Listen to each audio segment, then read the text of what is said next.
Parte 7, A Verdade Enterrada. A mãe finalmente contou tudo.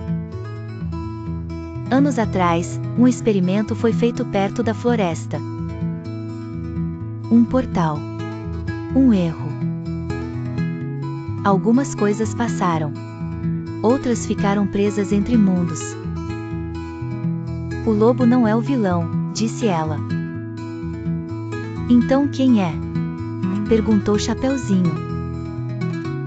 Antes que a resposta viesse, a energia caiu em toda a cidade. E o uivo ecoou. Mais forte. Mais perto.